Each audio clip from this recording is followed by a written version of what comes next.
My name is Patricia Beasley, 32 years old. The buzz of my phone broke through the dull hum of keyboards and printers around me. I was halfway through my lunch break, chewing a tasteless sandwich while scrolling through case notes when a text appeared. It was from my mother. Mom cleaned out your old room, finally getting rid of all that junk you left behind. For a second, I didn't register the words. Then my hand stilled midair sandwich forgotten. Old room meant the small guest bedroom at my parents' house, the one I'd stayed in for 2 weeks last month when my apartment had emergency repairs. Junk probably meant my entire life. I typed back quickly, "Me. What exactly did you throw away?" Her reply came almost instantly, like she had been waiting. "Mom, just old stuff. Broken laptop, some clothes, random papers. Nothing important." My blood went cold. A slow thrum of dread spread through my chest. "Me. Which laptop?" "Mom. The black one that doesn't turn on." "Relax, honey. It was garbage." I pushed back from my desk so hard my chair rolled into the wall. A few colleagues looked up. I forced my expression, neutral jaw tight. "Everything okay?" Patricia Martinez asked from across the cubicle. "Family emergency," I muttered, already standing. "I need to make a call." I strode to the secure communications room, my FBI badge swaying against my chest, hands shaking so badly I almost fumbled the swipe access. The heavy door closed behind me, muffling the outside world. The laptop wasn't broken, not even close. It was encrypted with a 15-character password and biometric lock containing 3 years' worth of classified investigation files. Files tied to Operation Silent Wire, a cybercrime network with $42 million in frozen assets. And my mother had just sold it. I dialed her number on my secure phone. She answered on the third ring, voice cheerful and bright, like this was just another casual Sunday. "Patricia, we're just sitting down to dinner. Derek and Amanda are here. You should come by." "Mom, where is the laptop?" My voice was flat-clipped. "What? The laptop you sold, where is it?" "Oh, honey, don't be dramatic. I sold it this morning. Some college kid gave me $500. Cash. Can you believe it? For a computer that doesn't even work." Her voice carried that sing-song pride she used when telling me she'd found a great deal at the store. "What was his name?" My words came out sharp professional, the same tone I used with suspects. "I don't know. He saw my Facebook Marketplace post and came right over. Why does it matter? It was junk." I pressed my eyes shut. That laptop was not junk. It wasn't even mine to sell. It's federal property. You just committed a felony. Silence. Then a laugh. "Patricia, don't exaggerate. It was in your room. I assumed. You assumed wrong. Do not touch anything else in that room. Do not message the buyer. Don't even breathe on your phone. Do you understand?" Patricia Jane Beasley. "I don't appreciate your tone. I am your mother, and I was just trying to help." I hung up before the rest of her words could splinter me. With shaking fingers, I called my supervisor. Deputy Director Chen picked up immediately. "Beasley. It's Sunday. This better be." "Sir, we have a situation. My classified laptop was sold by a family member approximately 2 hours ago. All files for Operation Silent Wire were on that device." A heavy pause. 3 seconds of silence, then a sharp exhale. "Jesus Christ, give me the address. I'm activating the emergency response team now." 15 minutes later, I pulled into my parents' driveway. 4 unmarked federal vehicles already lined the street, agents stationed at strategic angles to block exits. Neighbors peeked from curtains. A few stood on lawns with phones in hand recording. My mother stood on the porch, pale, wringing her hands, while my father hovered beside her, jaw clenched in irritation. Derek sat on the steps, Amanda hovering protectively behind him. They all stared at the agents as though they'd materialized out of thin air. I stepped out, my badge clearly visible. Agent Rodriguez approached immediately. "Beasley, the area's secure. Your mother's been uncooperative." "That's her default setting," I muttered. "Where's Chen?" "Inside, reviewing marketplace messages. We're tracing the buyer now." My mother spotted me then. Her eyes widened. "Patricia, what is going on? Why are there government men in our house?" I didn't answer. My father grabbed my arm, lowering his voice. "Patricia, your mother made a simple mistake. There's no need for all this drama." I met his eyes, my pulse hammering. "Dad, she sold classified federal property. This isn't drama. It's a crime." The words tasted like metal in my mouth, but there was no pulling them back now. The front door slammed against the wall as I walked past my father, brushing his hand off my arm. Inside, the air smelled of pot roast and fresh bread, a cruel contrast to the tension slicing through the room. Deputy Director Chen stood in the middle of the living room, a phone in one hand. his steel gray eyes fixed on my mother's phone lying on the coffee table. Buyer's account is already dark, Chen muttered. He either knows what he has or he's covering his tracks. My mother hovered nearby, her arms crossed tightly. This is absurd. It was just an old laptop. You're making it sound like I sold nuclear codes. Chen looked up, his tone low and commanding. Mrs. Beasley, I am Deputy Director Chen of the FBI's Cybercrime Unit. Your daughter works under my command. That old laptop contained 3 years of classified investigation files. If accessed, it could compromise undercover agents and put lives in danger. Her face drained of color. FBI. She turned toward me, her voice trembling with disbelief. Patricia, what is he talking about? You don't work for the FBI. You told us you were in IT. You said it was boring office work. I drew in a breath, steadying myself. I said exactly what I was supposed to say. My position requires operational security. I couldn't tell you the truth. The room froze. Derek, my older brother, slowly pushed himself off the couch. His jaw dropped, as though I had just confessed to being an alien.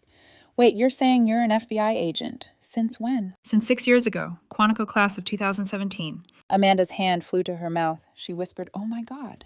My father's voice was low, dangerous. You've been lying to us for years. I wasn't lying. I was protecting national security. My tone was even, but my hands trembled at my sides. And right now, thanks to Mom, 3 years of work is hanging by a thread. Derek scoffed, his voice dripping with disbelief. Come on. Mom didn't know. She thought it was broken. You left it here. You can't blame her for thinking it was junk. Yes, I can, I snapped. Because even if it wasn't my work laptop, it still wasn't hers to sell. You don't sell someone else's property just because you assume it's worthless. Chen cut in, his eyes hard. Ignorance is not a defense in federal law. Mrs. Beasley violated Title 18, Section 641 of the U.S. Code, unauthorized sale of government property. My mother's knees wobbled. She sat heavily on the couch. This isn't happening. Patricia, tell them I didn't know. Tell them I didn't mean it. You didn't mean it, I said, my voice soft but sharp. But that doesn't change what you did. For a long moment, the only sound was the ticking of the mantel clock. My family stared at me like I was a stranger in my own home. Then Amanda, in the gentlest voice, asked, what was on the laptop? I hesitated, then looked her straight in the eyes. Files from an international cybercrime network that has stolen $42 million from U.S. banks, identities of witnesses, names of undercover agents, 3 years of evidence. If that laptop had been accessed, people could have died. Amanda's face paled. Derek's bravado faltered, though he quickly masked it with anger. You should have told us, he muttered. You've been hiding this double life, making us all feel like fools. I turned on him, the words escaping before I could stop them. You've never wanted to know. You were content thinking I was the screw-up little sister while you strutted around with your sales numbers. None of you cared enough to ask beyond the surface. The truth cracked like glass in the room. Chen's phone buzzed. He answered, listened for a moment, then nodded. We've got a lead on the buyer. Apartment complex on Jefferson Avenue. Tech team is already en route. He turned to me. Beasley, you're with us. I grabbed my jacket, my badge heavy on my chest. As I followed Chen out the door, Derek's voice rang out behind me, sharp with desperation. Patricia, don't let them take Mom away. She didn't mean it. She's family. I stopped at the threshold, looked back at him. My voice was calm, almost too calm. Family respects boundaries. Family doesn't sell each other's lives for $500 cash. And with that, I stepped outside into the flashing blue of unmarked vehicles, leaving their stunned faces behind. Jefferson Avenue was a run-down stretch of aging apartment buildings, their brick facades stained with years of exhaust and neglect. Rodriguez parked the SUV a block away, headlights off, while 2 other unmarked cars fanned out to cover the exits. I sat in the back seat, my hands clenched into fists on my knees. My chest felt like it was being squeezed by an invisible vice. The laptop had been out of my control for hours, an eternity in my world. Rodriguez gave me a quick glance. You ready? I nodded. Let's do it. We moved as a unit, boots silent on cracked concrete. The stairwell reeked of fried food and stale cigarettes. On the 3rd floor, Rodriguez raised a fist and knocked hard. FBI opened the door. Shuffling inside, then stillness. Rodriguez's voice dropped to steel. Marcus Chin. We know you purchased a laptop this morning from a Facebook marketplace seller. Open the door now. 30 seconds passed. Finally, the door creaked open. Marcus was barely 20, maybe 21. skinny, hollow-eyed, pale from too many hours in front of glowing screens. He looked at Rodriguez's badge, then at the agents behind us, and his face drained of blood. "I didn't do anything wrong," he blurted. "We just need to talk," Rodriguez said, keeping his tone calm. "May we come in?" Marcus stepped back, his shoulders hunched, surrendering. The apartment was cramped, cluttered with pizza boxes and towers of computer parts. And there on a battered desk by the window sat my laptop, plugged in. The sight made my throat tighten. I moved forward almost without thinking. "Did you turn it on?" Marcus shook his head rapidly. "I tried. It asked for some crazy password and a fingerprint. I was going to wipe it and reinstall the OS, but I didn't get around to it." Relief hit me so hard my knees nearly buckled. I gripped the edge of his desk until my knuckles whitened. "You haven't accessed any files." I couldn't. The security was insane. His eyes darted to me. "Wait, who are you?" I pulled out my badge, my voice steady now. "Supervisory Special Agent Patricia Beasley. That's my laptop. It contains classified federal files. What you purchased is stolen government property." Marcus paled even more if that were possible. "I didn't steal it. Some lady sold it to me. Said her daughter didn't want it anymore. I swear I had no idea." His voice cracked. "I just build computers. I thought I could use the parts." Rodriguez stepped in, examining the desk. "Show us the messages." Marcus fumbled with his phone, unlocking Facebook Marketplace. The thread appeared, my mother's smiling profile picture from Derek's wedding, her cheerful messages. "Broken laptop. Daughter doesn't need it. $500 cash seems fair." My chest burned anger mixing with disbelief. She hadn't just made a mistake, she'd advertised my life's work like a yard sale knickknack. Rodriguez powered up the laptop. The FBI logo flickered onto the screen, followed by the familiar security prompt. He looked at me. "Beasley, you want to do the honors?" I moved forward, entered my password, and pressed my thumb to the sensor. For a breathless second, I thought maybe the files had been tampered with. Then the system unlocked, revealing the encrypted desktop exactly as I had left it 3 weeks ago. Relief flooded through me, so intense it brought tears to my eyes. I whispered, "Thank God." Rodriguez exhaled. Laptop secure. No breaches. He turned to Marcus. "You're not under arrest. You purchased the device in good faith, but we'll need a formal statement about the transaction." Marcus nodded frantically. "Anything you need. I swear I didn't know." "No one's saying you did," I said softly. For a moment, I almost pitied him. Just a kid trying to make ends meet, pulled into something far bigger than he could understand. But as I held the laptop close, the weight of what almost happened pressed into me. My mother had turned 3 years of blood, sweat, and sleepless nights into a $500 mistake. And the worst part, she didn't even see it as a mistake. Not yet. 2 hours later, we pulled back onto my parents' street. Neighbors crowded the sidewalks, whispering and filming the row of black SUVs. My mother sat in the back of one, her face blotchy from crying. My father argued with an agent voice sharp and defensive. Derek and Amanda lingered on the porch steps, pale and silent. I stepped out with the laptop secured in an evidence bag. Deputy Director Chen met me at the curb. "Report," he asked. "No files accessed. System integrity intact." His eyes softened just slightly. "Good work, Beasley." Then his gaze shifted toward my mother. "Now comes the hard part. The laptop was safe, but my family. That was another story." The living room was no longer a place of comfort.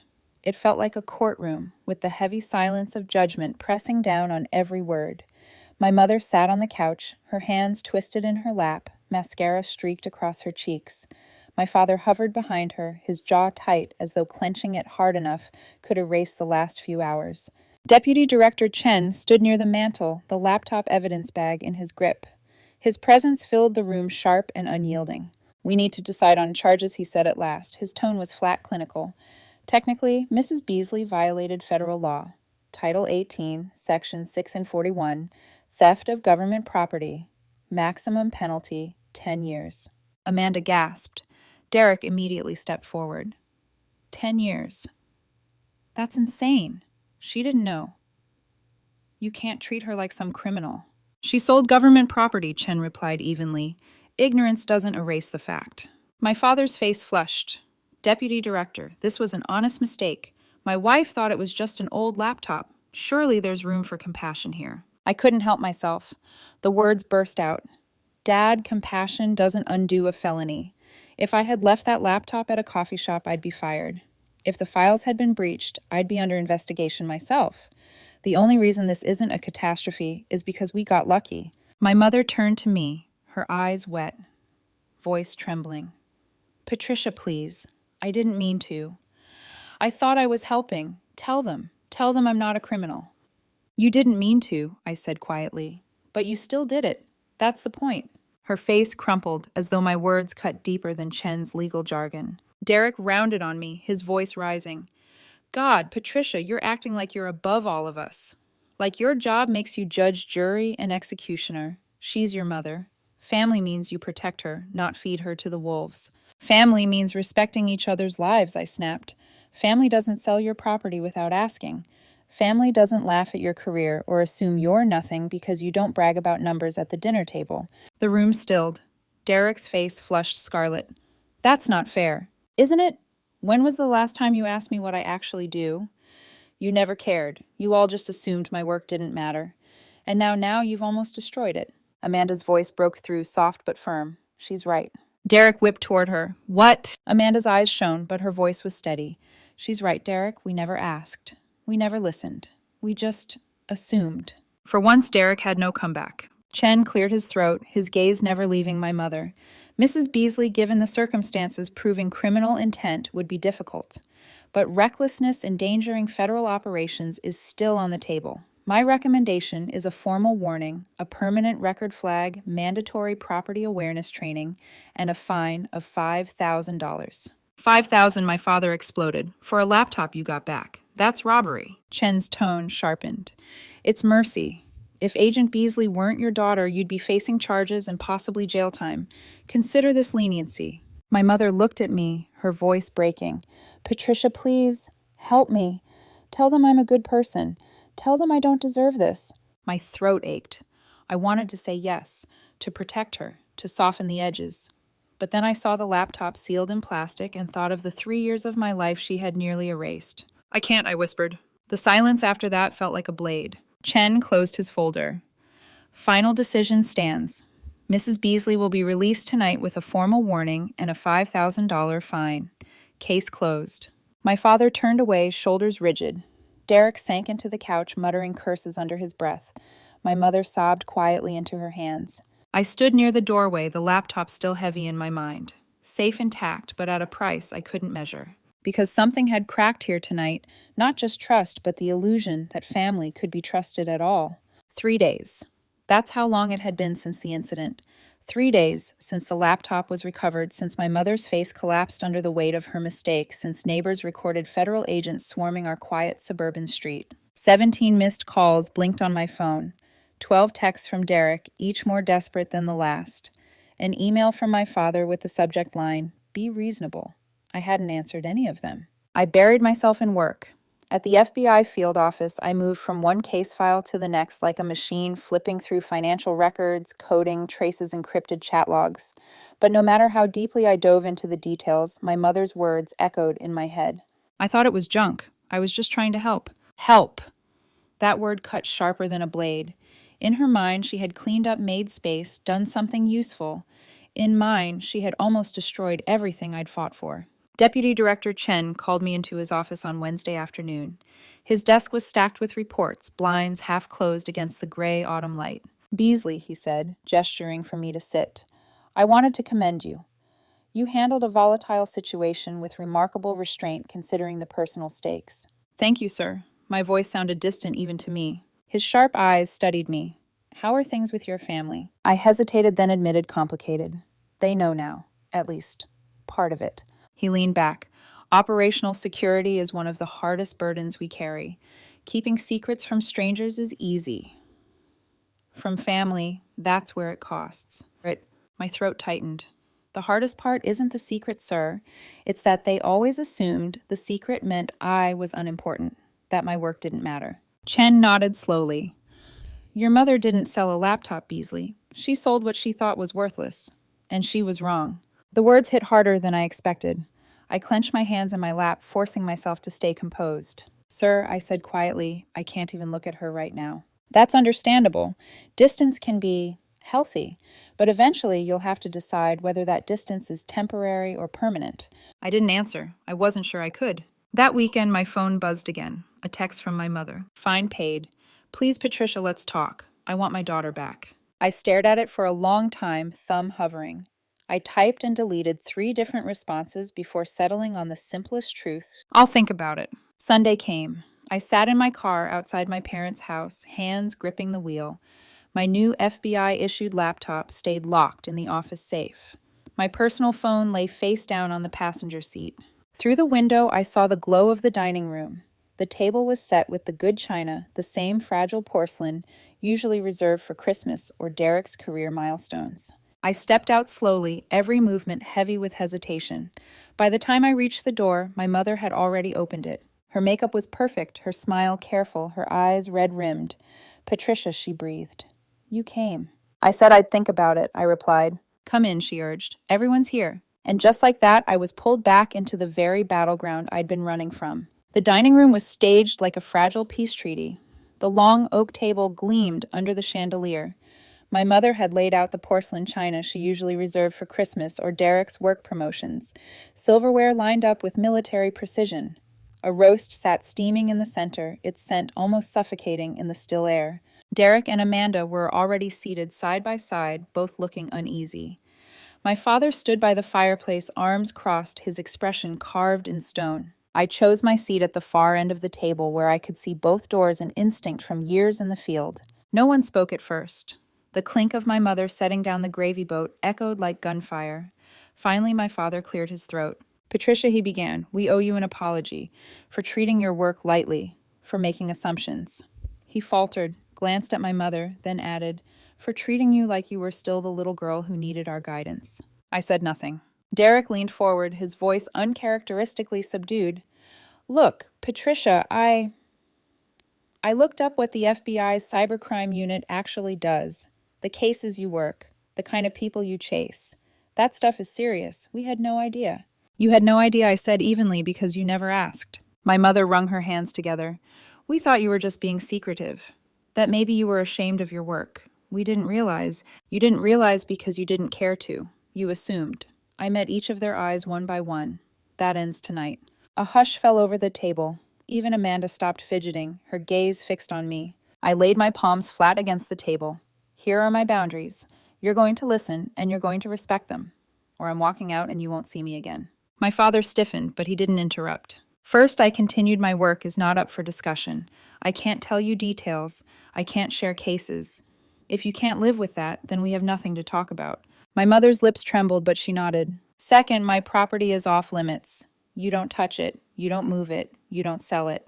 If it belongs to me, assume it matters, even if you don't understand why." Derek opened his mouth, then shut it again when Amanda's hand pressed against his. "Third, respect my time. I can't always come to dinner. I can't always answer my phone. When I say I'm busy, it isn't an excuse. It's because I'm literally protecting people from criminals." The silence was heavy. No one dared move. Finally, my father gave a small nod. "We can do that." "And we're sorry," my mother blurted, her voice cracking. "We're so sorry, Patricia. We had no idea how much you carry." "Yes," I said quietly. "You should have." Derek shifted uncomfortably. "But what do you actually do? I mean, you say cybercrime, but what does that mean?" For a moment, I considered brushing him off. Then I looked at him, really looked, and decided they needed to understand. "I investigate financial fraud, ransomware, identity theft. I track organized hacking networks that steal millions from people who never see it coming. I build cases against criminals who think they're untouchable because they hide behind a screen. The laptop you almost lost contained 3 years of evidence against one of the largest cybercrime networks we've ever seen, $42 million stolen. Witnesses, undercover agents, every piece of the puzzle." Amanda's hand flew to her mouth. My father's shoulders slumped. Even Derek looked shaken. If that laptop had been compromised, I said, my voice low, and steady, witnesses could have been exposed. Agents could have been killed. The entire operation could have collapsed. That's what you risked for $500. My mother sobbed openly, now shaking her head. "I didn't know. I didn't know." "You didn't ask," I whispered. Amanda finally spoke, her voice soft but firm. "Patricia, we're proud of you. Truly. What you do, it matters. And we should have seen that." The words hit me unexpectedly. Warm, fragile, real. I swallowed hard. Dinner continued awkwardly. After that, my father, rambling about golf. Derek muttering half-heartedly about sales numbers. My mother tried to ask about my apartment, my car, anything except work. I answered in short sentences, keeping my voice calm, but my heart was pounding. Because for the first time in years, they weren't treating me like a child. They were treating me like someone they didn't quite recognize but were starting to respect. And that strangely was more terrifying than their scorn had ever been. Weeks slipped by, measured not in family dinners, but in the hum of servers, the glow of encrypted monitors, the endless shuffle of case files. Operation Silent Wire became my entire world again. I lived on caffeine and adrenaline, combing through chat logs, financial records, and digital breadcrumbs. Every keystroke felt like a step closer to justice. Every lead tightened the noose around a network that had bled millions from innocent victims. Family, meanwhile, was reduced to unanswered calls. My mother's texts came daily at first, then every few days. Derek sent messages that swung between anger and guilt. "You can't ignore us forever one day. We're proud of you the next." My father tried formality emailing articles about FBI press conferences as though sharing them would bridge the chasm. I answered none of them. Then came the night of the arrests. 17 members of the Silent Wire network taken down in coordinated raids across 3 states. 42 million in assets seized. A press conference, cameras, flashing microphones shoved forward. Deputy Director Chen stood at the podium speaking of resilience, teamwork, and the dedication of unnamed agents. Behind him in the second row, I stood silent in my dark suit expression, unreadable. The cameras didn't know my name, but my family did. That night, while reviewing transcripts, my phone lit up with a call from my mother. I let it go to voicemail. Then another, and another. Finally, on the 4th attempt, I answered. Her voice was trembling, broken. "Patricia, was that your case? The one on the news?" I hesitated. "I can't discuss active investigations." "But it's not active anymore," she pressed. "They arrested them. It's over." I exhaled. Yes, that was my case. There was a pause, then a soft, strangled sound. 3 years, she whispered. "You worked on that for 3 years, and I almost destroyed it." Her voice cracked on the word destroyed. "You didn't," I said, though. The memory of the evidence bag still haunted me. "We got it back in time." "I'm sorry," she sobbed. "Patricia, I'm so sorry. I was careless. I was thoughtless. I didn't understand. But now I do. I swear I do." I sat in the dark of my office, watching the blinking cursor on my screen.